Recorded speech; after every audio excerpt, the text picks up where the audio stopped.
I am extremely excited to bring you the following interview with the QuarterMasters of the Tabletop. Now, they put out a little show called Chaos Springs Eternal, and, well, we being the Chaos Ninja podcast, it's only fitting that we combine our two chaotic energies together to bring you this awesome interview.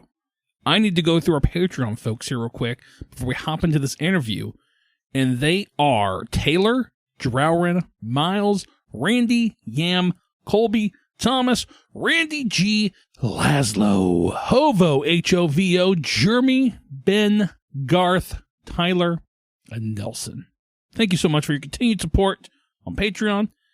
I've said it a million times. I'm going to say it one more time. If you guys are interested in this here Patreon thing, check out the show notes. It's a link there. $3 a month. That's all I got.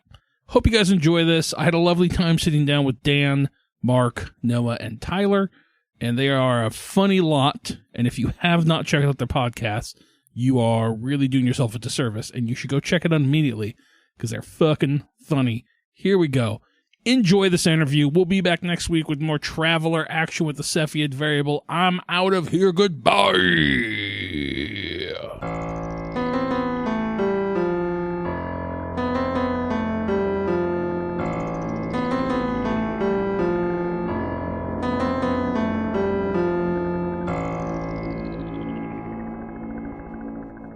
Hey everybody, it's Chris from the Chaos Engine podcast. I'm here today with another group of individuals who enjoy chaos in their podcast name as well. Well, one of their podcasts. You guys is Chaos Springs Eternal is just one of the shows you're putting out, correct? Am I correct in my understanding of that? Yeah, so far it is the only show, but we have recorded a variety of episodes for other shows, some of which might actually see the light of day. There we go. Well, some we will bury into the earth so deep you will never find it again. Never to be out. It'll be right there next to the Balrog. Uncovered years later and becoming some sort of New Testament for post-apocalyptic Oh society. God, I hope not. I hope not. The word having problems. They're going to be fighting the fucking radiation symbol cult. I am, of course, talking about the folks. They are obviously from Chaos Springs Eternal. You guys want to go ahead and introduce yourselves and let everybody know who you are and what you do on their show? Hi, I'm Dan. I run the... Noah, I don't know how many times you make this joke and it's never funny. No, it always fucks everything up. Aren't you off the pot? It really does. We already get enough comments about how similar our voices are. We cannot actually. But that's why I have to say I'm the most wrong voice I can. So I am Dan, and I am the handler for Chaos Springs Eternal, which is entirely homebrew Delta Green campaign. I am Tyler. I play Joel, the charismatic leader of the group, and the one of the head members and founders of the Phantom Finders. I'm Mark, and I play Cyril, the womanizing. Hey, spoiler alert! Some people might not have listened that far ahead. Oh yeah. Hi, I'm Mark, and I play Cyril, and my guy is a womanizer who definitely. Excellent. Can we just get a big long censor right over the first one for me? Thank you. Just a very, very funny. Howdy, I'm Noah, or Carzoni online. I play Marcy. I love sci-fi and fantasy and Star Wars and eating pizza. Hell yeah. Like a Ninja Turtle. I like it. Absolutely. So I usually start this question off with all the folks who are on our podcast, so I'm going to pitch it over to you guys for our first question. Do you have an outie or an any? Ooh, I am an any, yeah. Any as well, yeah. There we I think go. we're all a little too chubby to have outies.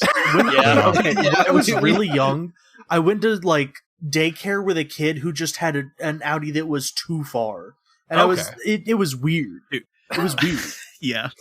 At a certain point in my life, you need to actually trim that. Yeah.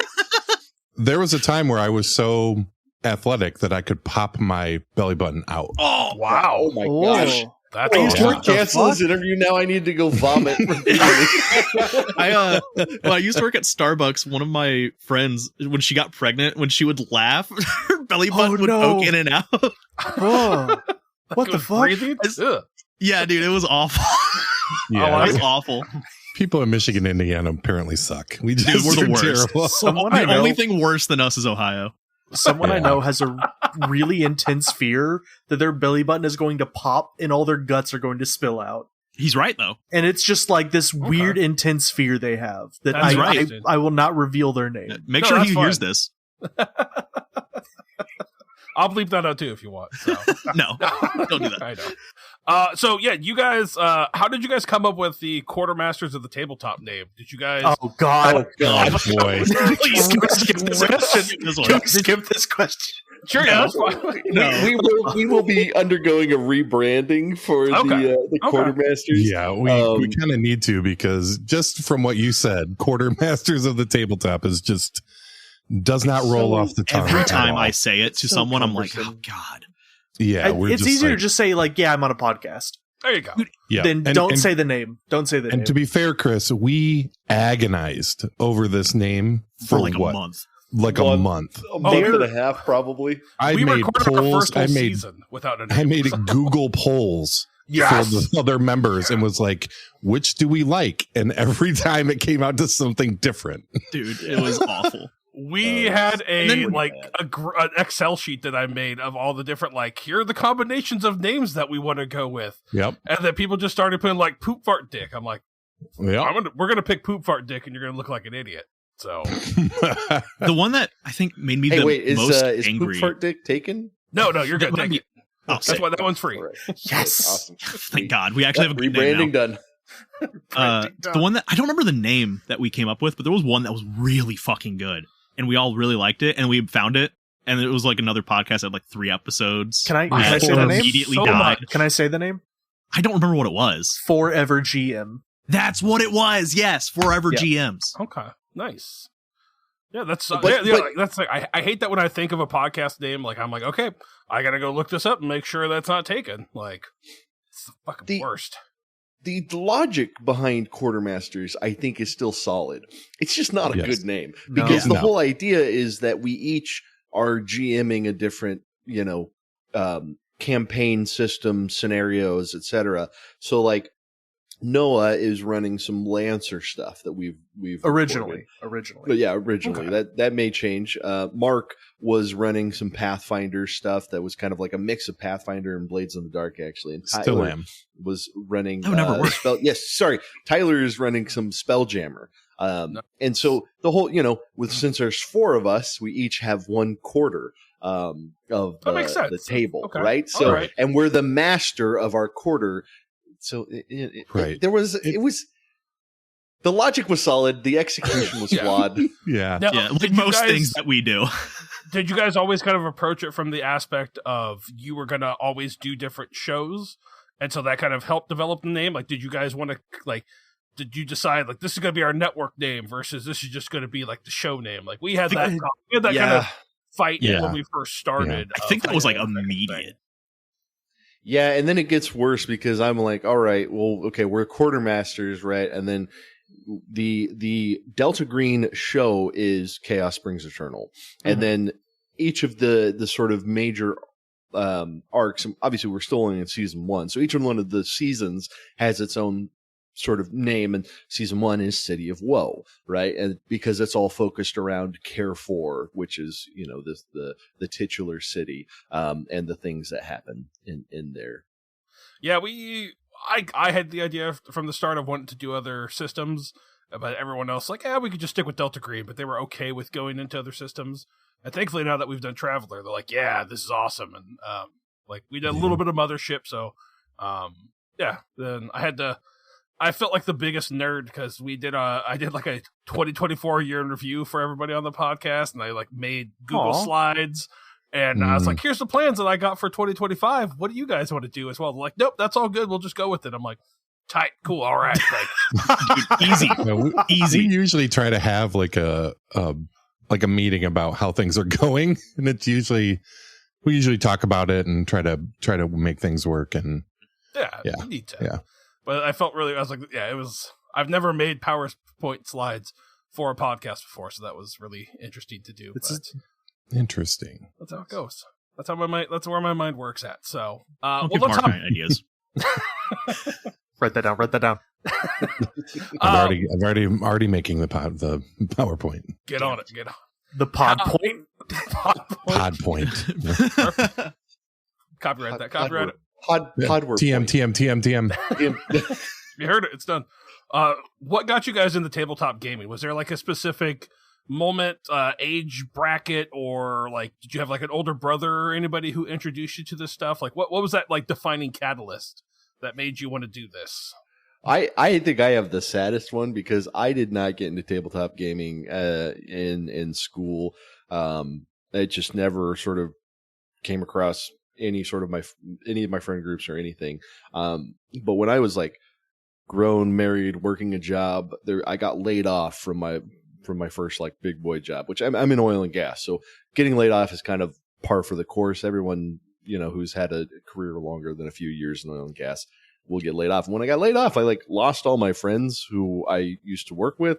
And I wound up going to a new place to work. And so I just started listening to podcasts, and one of those podcasts happened to be Glass Cannon. And so I was like, well, this is fun. I kind of want to do that. Maybe I can find some friends doing this. And that's how I happened upon a looking for players from Noah. And so I joined his under false pretenses. Yeah, I joined his you group. fucking lying bastard. I lied about having any experience because at that point I had binged, hundreds of hours of the gist of this. So I was like, yeah, I probably could do that. Could have fooled me, and you did. Awesome. You did. Perfect. I have a story that kind of goes with that, but how about the rest of you? What got you into gaming? I had gotten into it from just listening to other people talk about like, oh yeah, no, I had a great time playing D&D. I had a great time doing this. The DM let us do this, XYZ. And I was just sitting there playing fucking Oblivion and being like, the wall tells me I can't go this way. Before I realized like, oh no, the DM can also just say, hey, the wall says you can't go this way. But it was just going around and playing like Bethesda, BioWare, Larian, and the fucking Fable games and shit, and being like, man, this would be great if I just had a little more fucking freedom. And then listening to like the Adventure Zone, GCP, and then trying to listen to Critical Role, and it was just like, this is, I don't know, man. And then getting into a group, and then it being the worst I've ever played. I started playing TTRPGs by playing 13th level Pathfinder 1st edition. Nice. Bravo. Yeah. It was hell. Yeah, that sounds hell. That sounds amazing. But my first character I ever made was a Gorin Oracle of Nature. You win. That I never got to do the cool shit that I wanted to do, of flying over to an airship, slapping it with an ability that just turns the engine back into like its material components, and then flying back to our ship. Pathfinder, that feels like a Pathfinder thing. Like there's all these really cool ideas to do, and then like by the time you get there, it's just like you're not going to play anymore because it's so high level. Oh yeah, no, it was also the fact that it was like the co-DM PCs.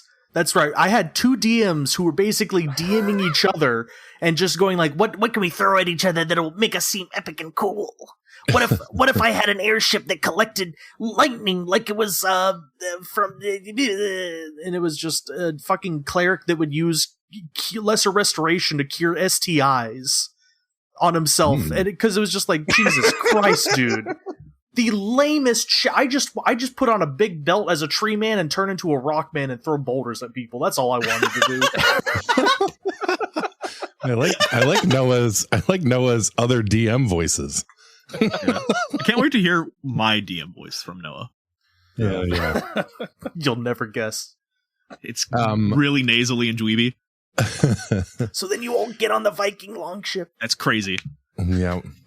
I am the oldest member of this group, and I started playing TTRPGs when I was 14, 15 years old, so 1994, 95. Damn it, I was going to try to cut it and say that was back in the 60s.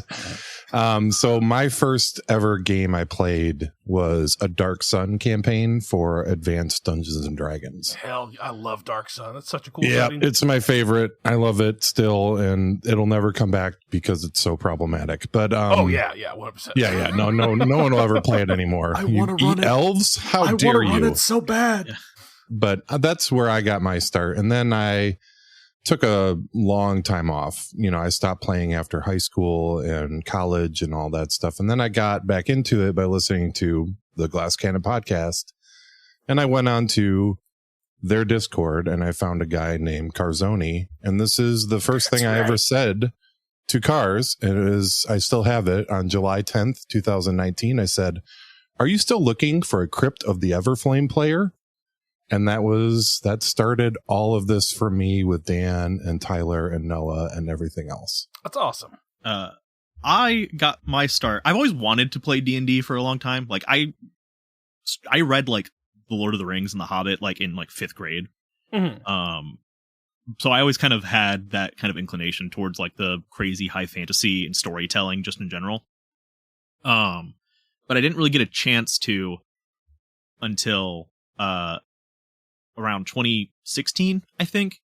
The girlfriend I had at the time like dumped me out of the blue. Like no idea what happened, still really don't know why. And I was like crushed. And a couple of my friends were like, "Hey, you know what you should do? You should get really drunk and you should play tabletop games with us." And I went, "That sounds like a correct idea." And so Absolutely. They taught me what they kept referring to as Dungeons and Dragons 3.8. Which in reality is just Pathfinder First Edition. Yep. Gotcha. And much like Noah, my first adventure into tabletop RPGs was Pathfinder First Edition at like a 10th level hunter. God damn! Wow. Piss drunk, like no idea what I was doing. Like, and I remember the first thing we did that we encountered, like I had a wolf and like the DM was like, "Yeah, your wolf's gone." I was like, "Oh, okay." And then I got grappled as a ranged character and I couldn't get out. And I was, all right, this is fun, guys. I'm like, what's going on? But I just kind of stuck with it. I bought like all the 5th edition books at the time because I really liked what I played with Pathfinder.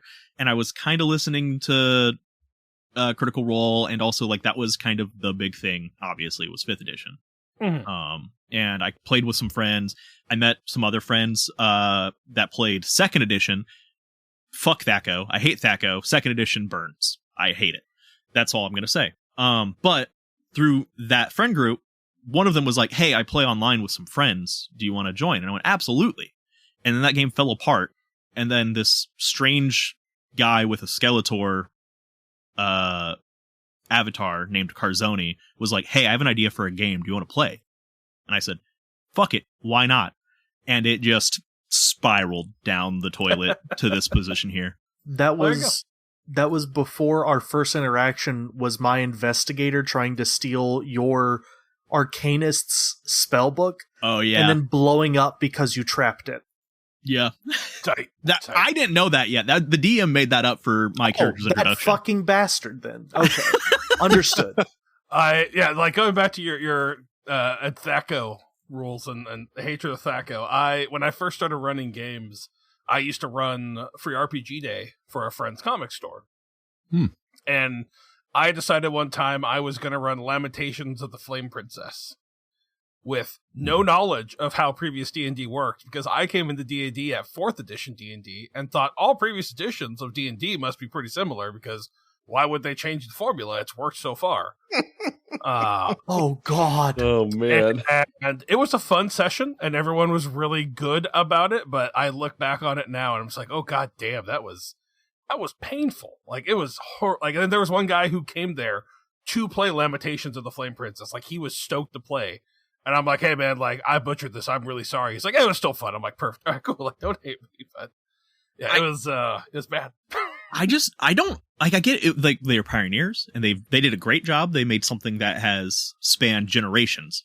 Whoever thought a fucking algebraic equation was necessary to learn what you needed to roll to hit, and then also was like, the lower the number, the better, but a 1 is really bad. And the higher the number, the worse. But a 20 is really good. There's a special place right next to Satan for you. True derangement. Yeah, Absolute lunacy. I've never played like an actual THACO. Like I've tried to read like OSE, like old school essentials. I've tried to read that a couple times, and they use THACO as one of the, you could do alternative with like ascending AC. But I tried to read the THACO rules, and even then I'm like, I don't know. Yeah, they didn't make any sense. Yeah, they were really slow down my problematic. game for this. Like I'm good. Yeah. I was dating the DM for that second edition game, and I looked at her every time. I was like, does that hit? She's like, fucking like every time. I was like, I don't want to do the math. You can figure it out. Put it through the quantum computer. I think they had a chart too, like because I remember Mutants and Masterminds. I got really into writing that, and you had to like basically have this spreadsheet open of like, okay, your power level is 35. You rolled this, that hits. It's like this. It's like, She only had the one book because it was her dad's book, and so I just looked at her and I was like, does a 3 hit? Like dejected. just make it easy. So there you go. It's interesting just hearing different people's approach and everything. Like I'm kind of similar to Dan that I got into it later in life. Like I got into it in college for me, and I left college and came back to Auburn, where I lived, and I just started running games for all my friends because I had no one else to play with anymore. And so I've been like pretty much a forever DM since like 2008 was when I started playing. So, but no, I've got to play a couple games now, so it's nice. I get to see the other side. So it's the tides are slightly shifting, but not a whole ton. Slowly but surely. Yeah. Well, that kind of leads to my next question. Like, what's your favorite type or style, I guess I should say, of a tabletop game? Do you like really crunchy systems like Pathfinder? Or are you more narrative, like a Blades in the Dark or a Powered by the Apocalypse style game? Do you like the middle ground? Like, what's everyone's preferred style if you get to run a game, or even if you play in it? Like, what do you like? What do you look for? Give me the crunch. Give me the crunch. I want that system crunchy like a crouton. I want that shit. I want that shit to make my fucking throat shredded. You say that, but then you shit on Pathfinder First Edition all the time because there's so much bullshit in it that fucking contradicts itself. That's called crunch, baby. Yeah, that's all the crunch. I'm asking for crunch, not fucking poison. I don't know. Speaking of poison, we've made this meal simultaneously hot and cold. Steak tartare, love it. It's lukewarm. I mean, this is why I love Delta Green, right? Because it's got mechanics for pretty much what you want. So if you you need to reference something that makes sense, like in Delta Green, you can go find something that's pretty good, and there's some fan created stuff that's pretty good too for like if you want to get drilled down into some crunch. But I'm definitely more on the narrative side where it's like, hey man, like let's figure this out. What makes sense, because ultimately we're playing a game where it's kind of like, well, how likely is it that you can do that, right? Sure, absolutely. So for me, that's why I like Delta Green. Now, when you get into like fantasy and magic, that's where I kind of understand, maybe you do need a little more crunch, because there's like whole systems of magic behind it, right? Absolutely. Yeah. So I enjoy playing in very crunchy, I mean, I love Pathfinder 1E. I would play that, every day if I could. Me too. But I really love running Delta Green because then I don't have to, I just have to like look at something and then roll a dice. I don't have to like think, he's moving through smoke, so let me make sure I cover his mouth. Oh, don't forget you have that spell cast on you that lets you see through the smoke. Actually, you had that cast on you 30 minutes ago. Yeah, you're 15 feet away from the paladin, so you get a +1 to that will save. Yeah. Oh, also I have to create an encounter that's balanced enough for these 4 party members to make sure that my XP budget's spent well enough that they're going to be challenged. Yeah. But actually, one of them brought their friend, and he's never played before, so now you have to like the other one's that. And the other one's guy actually called out. Hyper-built Magus. Yeah. You guys are saying this like these are bad things that you're. Oh no, it's not. I love it. I don't mind when I'm doing it, but when I have to run that is my personal hell. Yeah. That's so real. That's exactly what I was going to say, is that the first game I ever tried to run was a Pathfinder game. And I went, man, that's really fun. I'm never remembering these rules. So I immediately dropped Pathfinder. And that's what made me get the 5th edition books. And to answer your question, the answer is yes. I like crunchy and I like really kind of squishy narrative kind of style games. It just depends on what flavor of the day I want. Gotcha. Okay. I tend to prefer running 5th edition just for my home group because God bless them, I love them to death. They're not the brightest. And they're not going to understand a lot of the intricacies of like a Pathfinder. What's the multiple attack penalty? Yeah, what does that mean? It's like a bit of that, and also like just the brain rots hit them. So like they just like they got 15. Yeah, I got 15 minutes to keep their attention.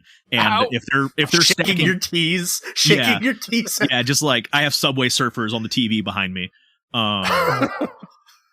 But no, like I do like the squishy stuff. Like I love Delta Green, like Dan's running it. I love Call of Cthulhu, and then on the exact opposite end of that spectrum, I'm kind of currently setting up trying to figure out a way to run Dark Heresy, which is the 40K RPG, and that system is numbers the game. Yeah, that's the D100 one. Yeah, that's good shit. I would love to run a Warhammer 40K game. Like I have an issue. Like I really think it'd be fun to run it, but I don't know enough about the world, so I don't feel like I do it justice. Brother, if you got any questions, just throw them my way. I will remember that. No, I would say that I'm a glutton for punishment. So in my campaign that I'm going to be running for the podcast, I am mixing Blades in the Dark and Pathfinder 2nd edition. And so I made like a really crunchy, like they have their own crew sheets that are based off of Pathfinder 2nd edition, but they also are benefits from like Blades in the Dark kind of stuff. Interesting. So it's a little bit of a, it could work, but according to Reddit, it will not work. It will not the worst thing that I've ever thought of in my brain. So there's a system called like Mythic Space, and the whole idea around it is the mechanics of the game. It's a heist like Blades in the Dark, and the rolls are Blades in the Dark, but like with a D20 essentially, but like it's still the same format of Blades in the Dark until you get the combat, and then it becomes tactical like 4th edition. And there's all of these, like, so it's like, it could totally fucking work. It's just. Yeah, what's the name of this? I have copyright Mythic infringement Space. that I need to. Yeah, get on it. Got it. I also want to say as well, because Mark bringing it up reminded me, as a player, I really like the crunchier kind of stuff, where like how he has it set up with like that chart and everything he was talking about, that I like building characters inside of this box. And finding a way to break out of it. Gotcha. Okay. Like it gives me an outline. I'm like, okay, so like this is this, and then it lets me really like the juices really start flowing narratively and creatively. Gotcha. Get less like, what does this +1 actually mean to this character? So don't listen to Tyler. He is also the type of person to be have someone sitting over his shoulder be like, your character would work really better if they took this feat. And tells him, cool, I'm never taking that feat ever again. Okay, so there's a difference. Spite is a strong motherfucker. Okay, I loved that character. I love that character too. He's my precious baby boy. I'm never taking power attack. Never. But you're leaving so much damage on the table. Oh, radiant charge. Understood. Yeah. That's very much like the group I play with when we play our Pathfinder 2nd edition game. It is Cody, one of our players, he has an Excel sheet made for Misha, our alchemist, of like, if this, then do these steps, and then like this is the optimal way to do these sequences, and it's like he spent hours creating, and even like for him as he was a monk at first, so he like built. He gets really into that part of it. So yeah, I'm not a munchkin at all. Like, just the optimization to me is not interesting, and also it doesn't make sense like narratively, because when shit hits the fan, the plan's out the window. Right. So like it makes sense that your character isn't doing like, oh well, you didn't Hunter's Mark beforehand, so you're leaving a D6 on the table. It's like, yeah, but I'm also getting shot at by a giant, right. So of course I didn't think about that. Yeah. if I spent that action, I would be dead. Yeah. Do you guys bring characters to the table with like a big background, or do you guys try to do like the play to play to find out kind of method? My god! I've been trying to do that with my recent characters, where I'm like, I'm not gonna have a whole I'll have a couple background things planned out, but I want to really play these characters to see how they progress more than like they're a fallen king who left their land in disgrace and has to get it back kind of shit. Okay, so for the first 3.5 years that we gamed together, Noah DM'd Pathfinder for us, and we played around in a few different scenarios. Mostly Galarian, but I actually, before even starting any game, I had statted out and with like a whole dwarven family that were the Cinder Surges. And they had a mom and a dad, and they had 4 brothers and 3 sisters, I think. Lars, Mars, Nils, Ols, and then I can't remember the girls' names because I never got to play any of them. Your dad was a piece of shit, too. Did I play one of them? Yeah. It was when I ran the one in the World Wound. I forget. It was a Pathfinder Society scenario. Oh, Emma, Gemma, Femma. Yes. That's right.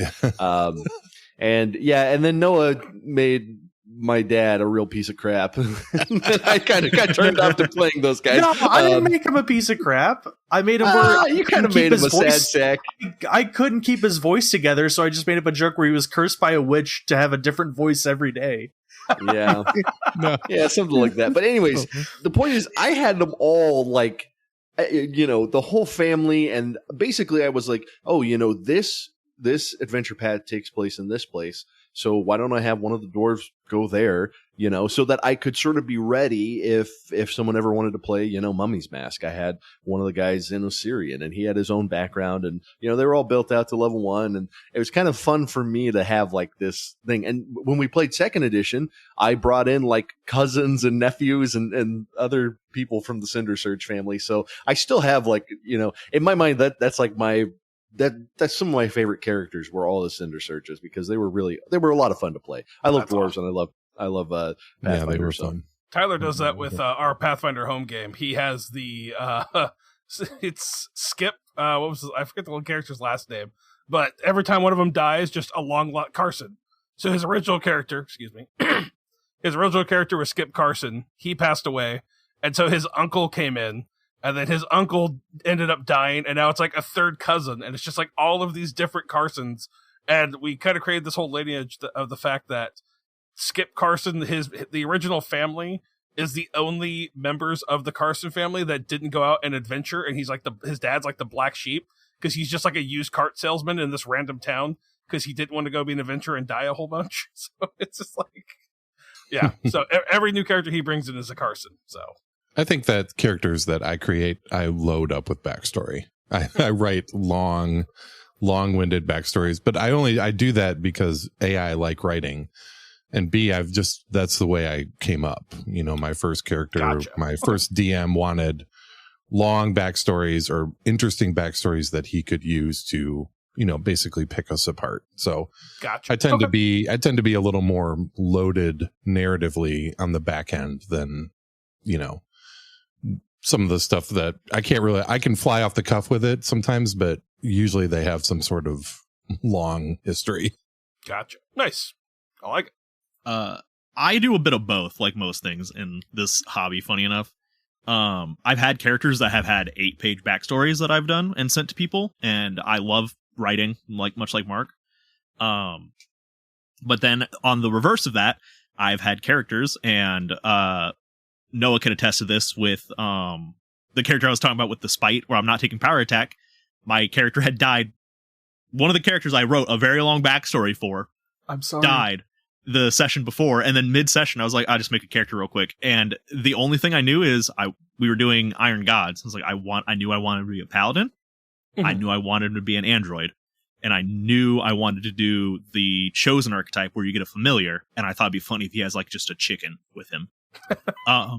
And I was like, I don't know what character this should be, like what the name is. And I was like, fuck it. His name is Pal the Paladin. And then, so I think Noah asked, well, what's the chicken's name? And I was like, Buddy. And that was all I had. And then there was just like that character then became one of my favorite characters I ever ran. And these guys were in that same game, funny enough. Yep. Yeah. And that little nugget of a joke turned into an intricate backstory afterwards. So I think no matter what, there is an intricate backstory. It's just, does he survive first contact with like the dopamine receptors? That makes sense. Yeah, it's a good way to think about it. Mark, can attest to the only thing longer than my character's backstories is their changelog of me changing out their class, their ancestry, like different little feats here and there, me like threading out like I wonder what like the spell selection would be like if I took this low tier feats. Pathfinder First Edition was hell, but if you had Hero Lab and and you worked at Amazon for like a year and had a buttload of like throwaway money, dude, you're set with Hero Lab. I can see that. No, a character is never really done. No. Yeah. even now in another game I'm in that these folks aren't in, that I'm subjecting that DM to hell by going like, okay, so what if I'm playing an oracle, but what if I'm also a half orc, half elf, so that way I have access to those like ancestry feats, and what if I take the summon servitor feat and then I get to go through the spell selection that all those summons get, and then I can just swap out what spells I have access. It's hell. It's hell. I love writing down like a backstory. I love it. I gotta say, I was so nervous when I did that short gladiator game in 5th edition with you. From the stories like I'd hear between you and Mark, and then you made Zulgrad, and you just like, here's the character, and you didn't change anything, and I was like, oh, thank God. because I wanted to play this fucking Warforged 2-weapon axe throwing the axe, getting in, and then someone else is like, I'm playing a fighter rogue, and I just threw my character in the fucking trash. Yeah. And I wanted to color change an image of the engineer dancing from TF2 to purple, and it's like, that's my character now. He no one does go through a lot of iterations, and he's always very kind. He's like, well, I might try this feat, or I might do this. So I would get all these updates, and every time I'd be like, whatever you want, Noah. Like, I don't really care what you want to run, but he always was very studious about letting me know. Do you guys have like a hard rule on like changing characters, like in the sense of like whenever I run Pathfinder 2e, I give everybody, once we level up, I give them basically a session to try out their new tools and then change them, but after that they're finite, set in stone. Do you guys do anything like that, or is it just like they could change it at any time? I really like how Mark did it one time when he did a whole big homebrew Pathfinder thing, and all of our characters were severely unoptimized for what he wanted to do. What are you talking about? And so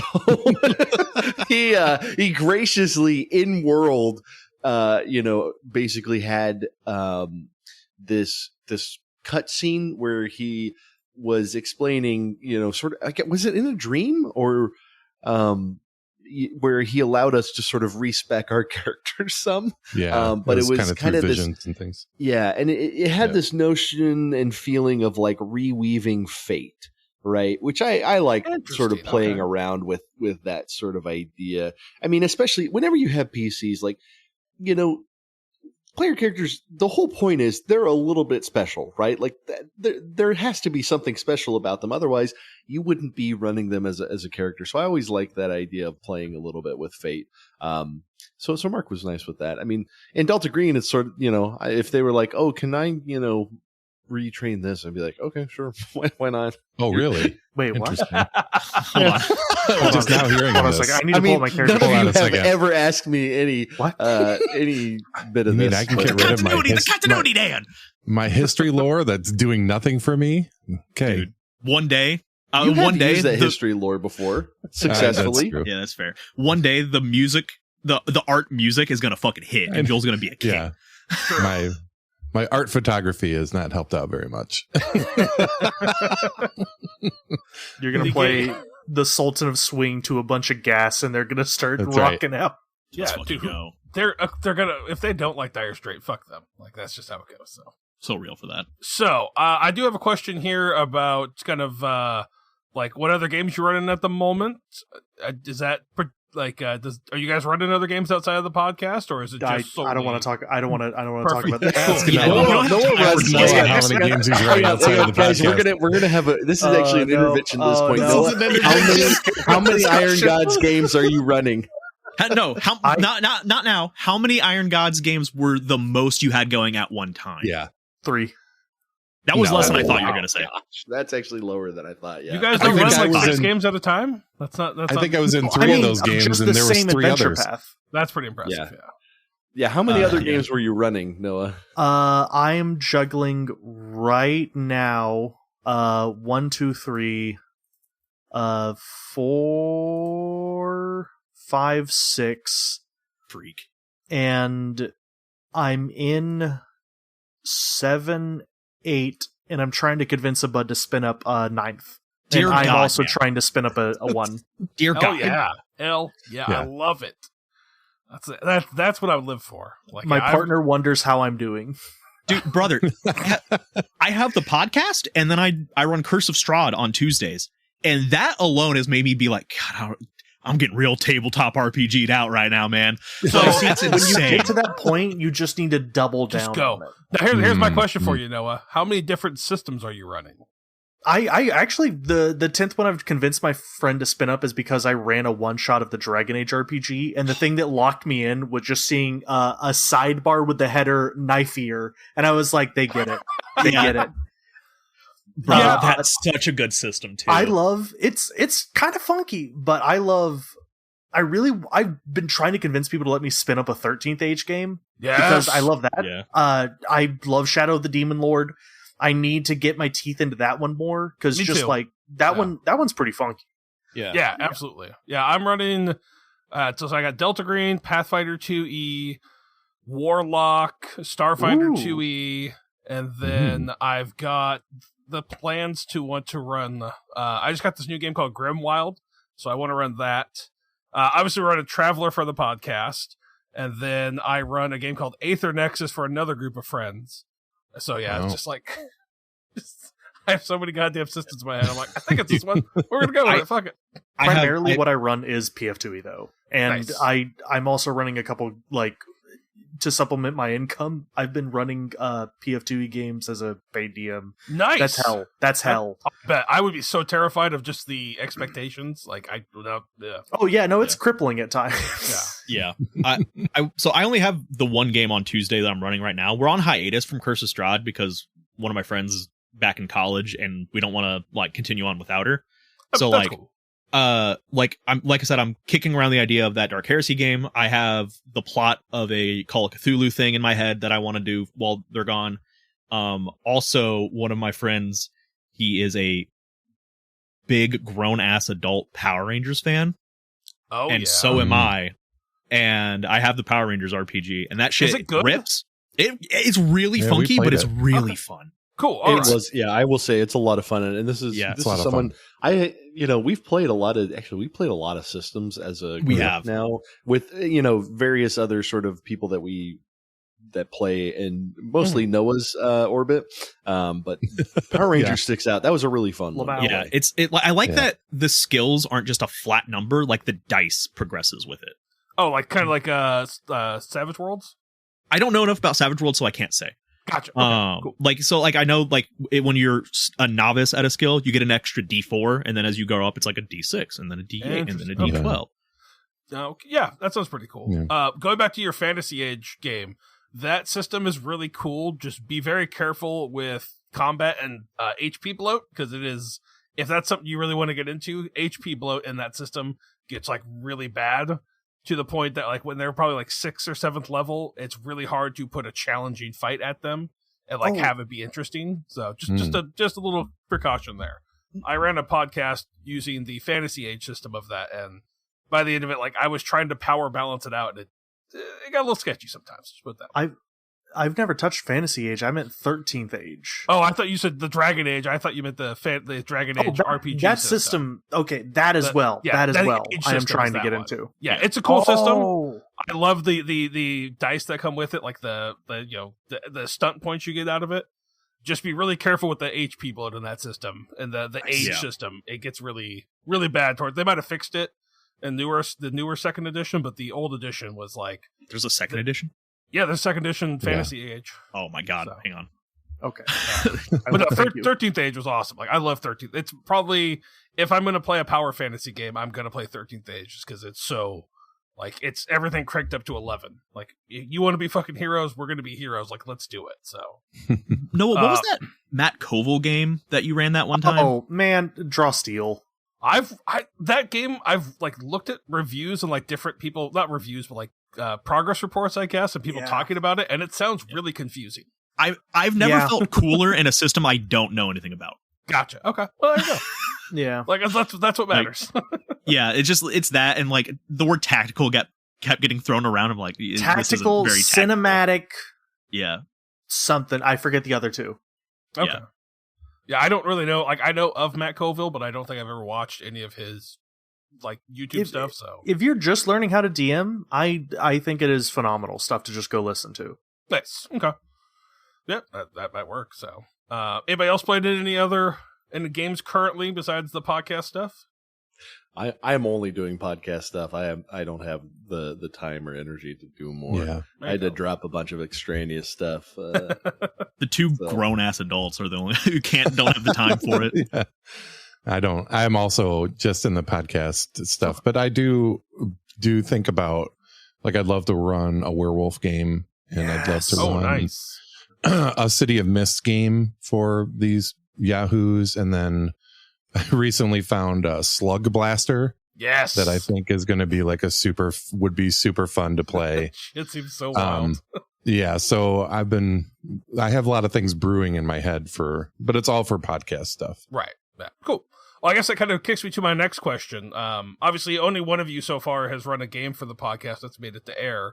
But how do you approach like building? I'll change it to kind of how do you approach building a story for the podcast for a home game? Do you try to look at things differently? Like, since you're going to be recording it for other people, you want to have like punchier moments, or you're trying to look for certain things that might like get audience attention more than a home game where you're playing with a group of friends that you know well enough that what they're going to like. Is there do you approach like building a story or writing a game separately as you kind of think of those two aspects?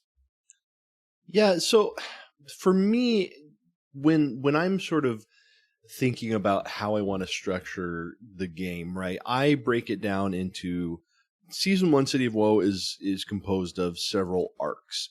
And I have sort of mapped out 9, but that might get condensed down.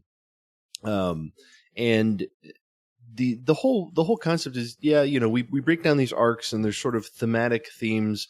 There's sort of thematic elements between what an arc is. And so in my mind, I'm like, this arc should roughly take, I don't know, maybe 10, 15 episodes. Now, they've all taken way more than that so far, just because, everyone has a plan, and then when you actually play. But for me, so when I look at an episode, I'm kind of like, okay, yeah, I want to cover some, ground, I guess, in the story, but more so, it's a rhythm, right?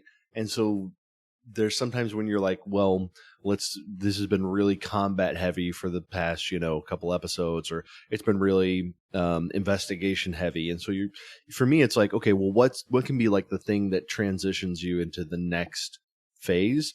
And we generally record for, around an hour. It might be shorter, might be longer. But in my head, I'm right around kind of the halfway point. I'm kind of saying, okay, where are we? Where do we need to be? Does something need to happen? And if something needs to happen, I can't just like make that happen. What's already going on that can then be brought back up? So it is a feeling of like managing multiple threads, and then kind of plucking the threads at the right time. So that's to me like the rhythm of the show. And sometimes it works better than others. I think we all run into that. But yeah, for me, it's like I really do like big picture, and then break it down sort of, how have things gone? Where do I think we need to go? What makes sense to get us there? Okay, interesting. Nice. I've been keeping an eye out in my own home games on when are good cliffhangers to try and end episodes on, within that hour range. Like, nice. what makes sense for that? to various degrees of success in my home game. So, Same. we'll figure that out. But as for character, like creating characters and the stories of characters, nothing's changed for me. And even the way I play, like I don't act any different for the show than I do when we just like fucked around and did Ophanim Rising, which was Dan's previous Delta Green game. So I get an earworm for a character. What's the plot of what's the vague idea? Or more for me, I get inspired by music to make a character more than like an idea. And I just kind of build around that. Okay, nice. I like it. It's hell because at one point you want to try to like ham stuff up for the audience a little bit, but at the same time you don't want to go too hammy. Like I don't want to fall into just like I'm doing this for the listener. I mainly want to focus on running my game for the people at my table. Like, if other people want to listen in, love that. Fantastic. I'm glad you are on this journey with us. If I feel like I am not having fun and that my players aren't having fun, not worth it. Not worth it. No, definitely. I think so. That makes sense. I generally try to fall into that category as well, where we just kind of are, at a table to a certain degree. I have been kicking around, having more input from people who are listening, into kind of world building, because I have a very big world that needs to be filled with a lot of different things. And I thought maybe stretching out, through social media or websites or whatever, and see if people would be willing to just like answer a poll or make suggestions or things like that, in the world building process. So I've been toying with that idea, but nothing's really come of that yet, but Gotcha. Nice. We'll get there. Yeah. Hey.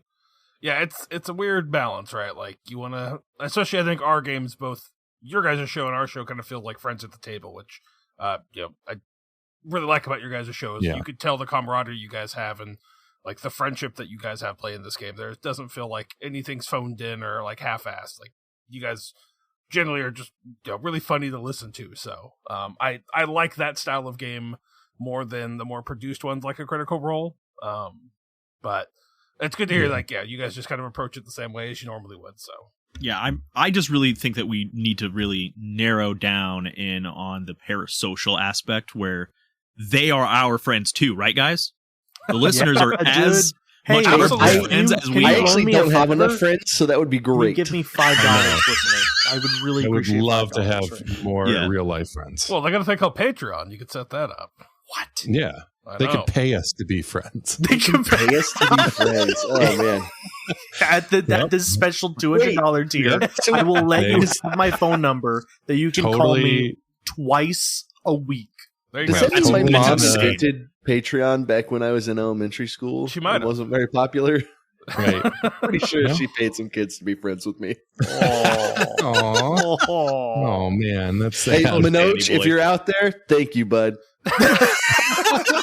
He's still waiting on his check. It's coming any day.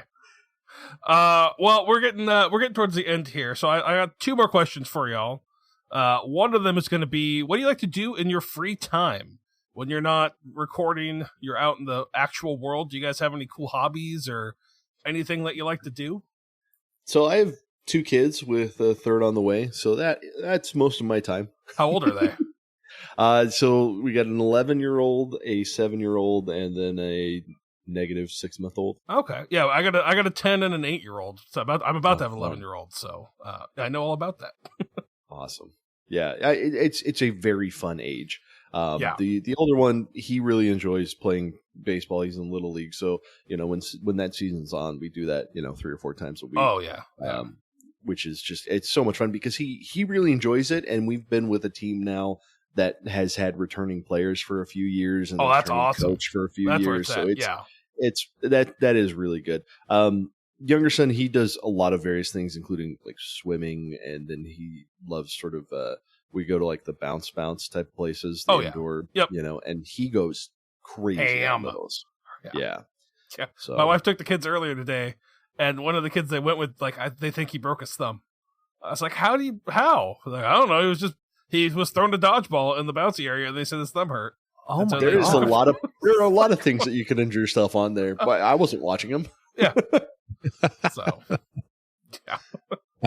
I also have two kids. I have a 13-year-old and a 9-year-old. And let's just put it this way. 10 was great, 13's not so great. But yeah, he's a real handful, my son, right now. But I love him. But I just do that kind of stuff outside of, just being a dad. And then a certain friend of mine got me into Magic the Gathering. He's on this thing. He's on here with me right now. So Tyler, thank you for spending lots of my money lately. And Listen, it's been great. Don't get me wrong. I love every minute of it. It's allowed me and my son to go play together and have that time together. So there you go. Cool. I'm grateful. I'm grateful for that. So nice. I'm glad I could strengthen a father-son relationship when I could. You really did. I don't think I thank you enough for that. You really certainly have. But my wallet and bank account have not been. They're like, we're empty all the time. Same. What's going on? Just wait till you hear all my fun, cool hobbies. So I mean, obligatory, like video games, movies, books, TV shows, like, the normal kind of stuff everyone does. But being eternally single, I get to spend a lot of my money on dumbass shit like Magic the Gathering and Warhammer. And also I'm big into firearms. So like, I do a lot of that kind of stuff. I build my own, just spending way too much money on stuff that shouldn't be this expensive. Honestly, just a lot of plastic crack and cardboard gambling. And did you say plastic crack? Yeah, that's what Warhammer's called.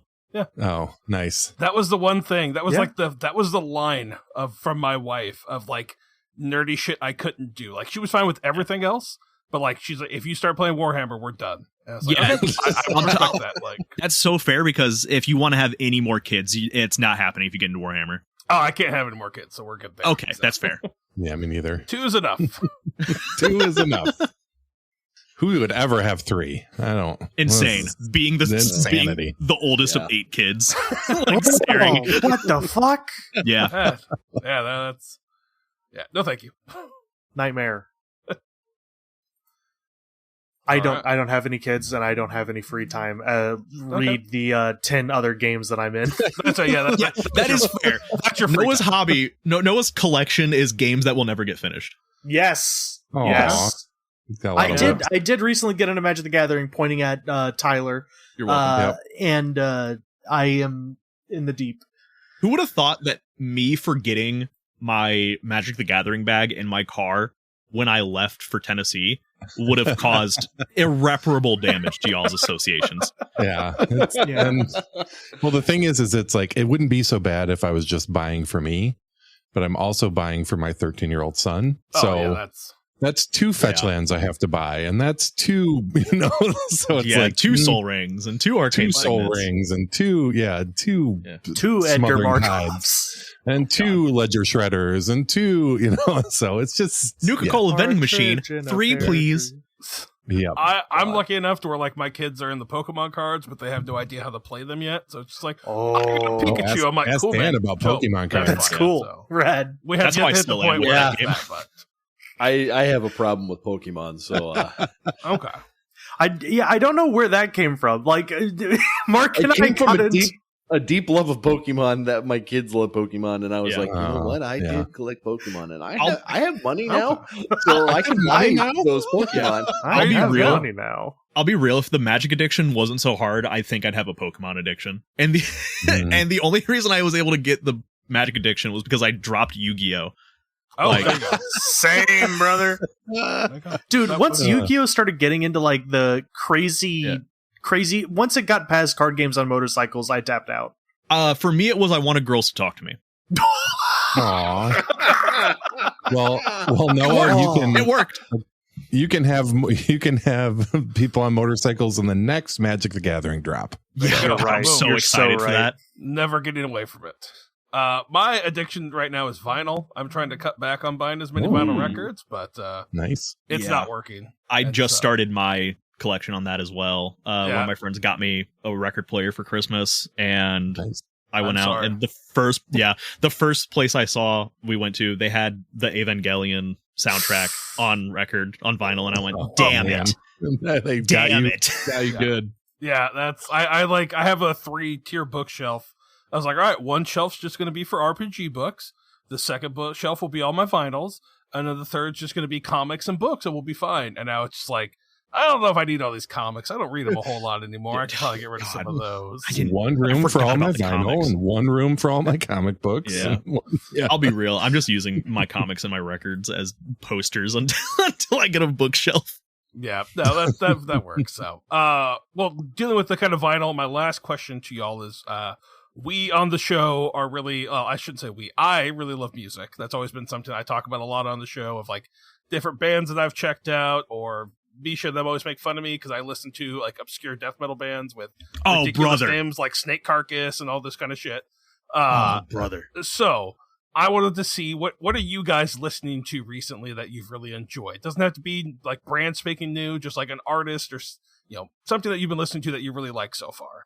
Well, I'll go first because I have the very boring one. Like, first off, I love Christmas music, so we just got out of Christmas season, and I have like a 4-day long Christmas playlist on my home lab that I will just stream and play for hours and hours and hours. But last year I started getting into an artist. Her name is Sierra Farrell, and she's very I guess you would call it like Appalachian country type of sound. It's she's sort of country western, but I don't know how to describe it. Maybe more bluegrassy, folksy. It's folk country. Okay, yeah, cool. folk Nice. country, and she actually wound up coming to Houston, and so my wife and I went to one of her shows, and that was since I couldn't get her to Taylor Swift, I was like, well, Sierra Farrell did a song with Post Malone, and Post Malone did a song with Taylor Swift. So by the transitive property, and it's great. I really like it. It's sort of spooky, haunting music, Gotcha. and then of course, the theme song for Chaos Springs Eternal is Pawns Are Kings. It's Casitas, and they have some great sort of albums that are in that sort of same spooky Appalachian folksy country type of thing. So, and that's I listen to a lot of other stuff, but that was what I got really into this last year. Nice. Yeah, there's a guy called Amigo the Devil, who's kind of like this folksy, kind of like that. Yeah. And I saw him a year ago, so I've kind of been listening to more of his stuff and whatnot. Just like, yeah, this guy's pretty cool. Like, and then I talked with my one buddy who's like, yeah, who's going to play our wedding? I'm like, what? I was like, what? And then, yeah, apparently he was really good friends with him for a while, but yeah. Wow. Didn't happen, but oh. The fucking rug pull. Yeah, that would have been the weirdest shit ever to see that guy. They're like, oh, okay, yeah, this works. How about the rest of y'all? Well, having run sound and been a groupie for a ska band in the 1990s. Hell, what band? It was a small Christian ska band in Michigan. Okay. Yeah, so they I used to do that, but not one of the large Christian ska bands. Not one of the large Christian ska bands. Yeah, they were. No, I've been to a lot of concerts and I've met a lot of people in the ska culture from that time, especially like Christian ska. So yeah, I've met Five Iron. I've met the what were they? The Supertones. Yeah, the Supertones. I remember that. Yeah. I met Switchfoot. And I ran sound for Switchfoot back in the day. And yeah, but anyway, what I listen to now, my life is so chaotic. So I like to listen to, like Iron and Wine is one of my favorite, favorite. Yeah. They're really good. Yeah. I really like kind of his, his style and his kind of whatever, but I also listen to like, Zach Bryan. I really enjoy him. But I don't really love country. He's kind of the only real kind of country that I can actually listen to. But I grew up in the 90s, so I listened to Sublime and Nirvana and all that stuff. But I don't really get a chance to listen to a lot of music. If I'm going to listen to something, I'm listening to our podcast, your podcast, somebody's podcast. So okay, gotcha. Nice. I listen to a little bit of literally everything almost. So it's kind of hard to narrow down to that, but I will say big fan of kind of the more obscure death metal stuff as well. Okay. Nice. Like I just recently started listening to Mindfunk, who was like from the 90s, I think, like mid to early 90s. But the stuff that I've been really digging recently, I've noticed I've liked the artists and bands that like kind of blend genres together a lot more, or like kind of don't fit into a genre. So like I've been a big fan of Bill Murray. If you haven't heard of them, they're like a country post emo modern metal. Okay. They're super sick. I highly recommend them. I hope that they get bigger. They're fucking rad. Bill Murray, Sleep Token, I think is my new favorite band. I think Linkin Park is only my favorite band because of the nostalgia associated with them. But yeah, that South Arcade, and then also Downstate. I've been listening to a lot of them as well. I've heard a couple Sleep Token songs because I mentioned Sleep to somebody, and they're like, "Well, you heard Sleep Token?" I'm like, "I don't think they sound like Sleep, but I'll check them out." And no, they're very different. Like Sleep. No, they're very different. But yeah, no, Sleep Token is the first band I've gotten ink of on me. So nice. Mine was the Misfits. So yeah, I thought I was gonna have a Linkin Park tattoo, but no, it was this weird sad boy metal R&B thing that got me instead. I semi regret my Misfits tattoo now, just because some of their songs, it's really hard to listen to them. But I have that, and I have a Minor Threat tattoo as well. So those are my two band ones. So my music taste is eclectic as hell. It goes from AC/DC, Styx, Blue Oyster Cult, Will Wood, Creedence Clearwater Revival, Oingo Classics. Boingo, Tally Hall, and then just whatever into like was in Fallout 3 to Fallout New Vegas, and then it swings around to Jimi Hendrix. Hey, no, that's great, man. I like Ennio Morricone, Jim Croce. Yeah, it's hell. No, that's not. That's all. Like that's what I love is like people with wide like music tastes. Like yeah, it's like I think my favorite albums this year were like Blood Incantation. They released this new album called Absolute Everywhere, which is like it's basically Pink Floyd mixed with death metal. I haven't had a chance to listen to it. It's all about your like the subconscious of human being, and it's wild as shit. And then there's another band called Uncle Acid and the Deadbeats who released. They normally do like Take the Beatles but on acid and about killing people.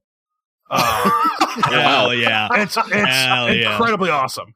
But they released an album that's just a straight up giallo movie soundtrack. So it's like 70s like grimy like synth and like piano and like guitar over it, and it's just it's awesome. But then I really like the Cactus Blossoms. Like they released an album this year that's really good, and they're like this Roy Orbison throwback like country doo-wop kind of stuff. It's just great. Like, and then Zombie, if you haven't heard them, they're like this prog rock like bass and synth or bass and drum artists that just fucking kill it. It's just cool. Like that's why I like seeing what everyone else listens to, so I can find new stuff to go check out. So I almost forgot also Ghoul Town.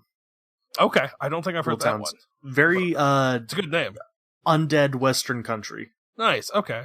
Oh baby, absolutely dig that. I mean, more like me, Western, more Western.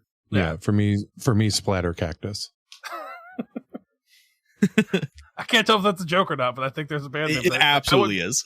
I would never put that it's absolutely a joke. Yeah, I wanted to do that on our podcast where I would make up 3 band names and then quiz everyone at the table to see which one's the real band name. Oh, that's such a good idea. A great idea. That's such a good idea. TM. idea.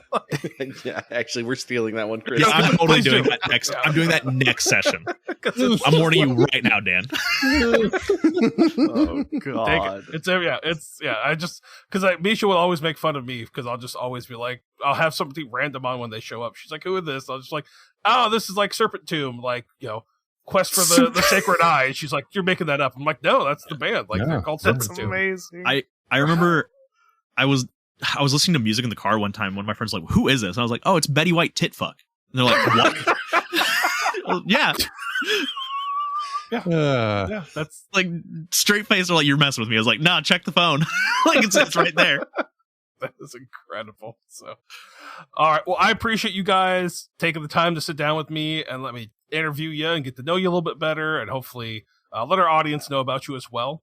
Do you guys want to plug any like social media, where they can find your guys' podcast, all that kind of stuff right now, or if you want to share your own personal stuff, you can too. But plug away if you'd like to. Yeah, they can check us out on our website, which is qmtabletop.com for now. And then, we are on all the socials. We're on Instagram. YouTube's probably the best place to find if you want to listen to podcast episodes. We have Instagram. We're on Blue Sky. We're on basically everything that we can be on. So, and I would say, oh yeah. So I was just going to say, like, if the idea of the whole, big Delta Green campaign doesn't appeal to you, you can listen to the Chaos Sprung a Leak on its own. And we have one that was between a couple arcs that we did, and then we had the one with you that was between a couple arcs. And they're each 3 or 4 episodes. They each have guests, and they're more traditional Delta Green, because our main campaign, they play these PCs are the Phantom Finders, so they're not actually part of Delta Green. We're just using it as the backdrop. But the Chaos Sprung a Leak is where you are actually Delta Green. You're a cell. You get your assignment. You go in. You do the mission, and you don't really. I mean, it'd probably be helpful to listen to the podcast to get some context, but especially the most recent one. I think you could. Well, I still think the most recent one, you could listen to it, and you could come away pretty. You might be a little confused at the end, but there's more context, obviously. Yeah, right. Yeah, I'm so mad I wasn't able to be there for that, because that sounded so much fucking fun. I had a blast. Yeah. I appreciated it. So it was. We loved having you. So what did you guys release? We release on Tuesdays. Okay, cool. Tuesday evenings. Yep. Cool. Nice. Tuesday mornings. Tuesday like midnight. Yeah. Yeah, exactly. Yeah. Cool. Well, thank you guys again for coming on. I really appreciate it. Hopefully we get people coming to go check you guys out. I know I'm gonna continue listening. So thanks you guys again. I really appreciate your time. Thanks for having us, Chris. Thanks, Chris. We appreciate it. I'll take care.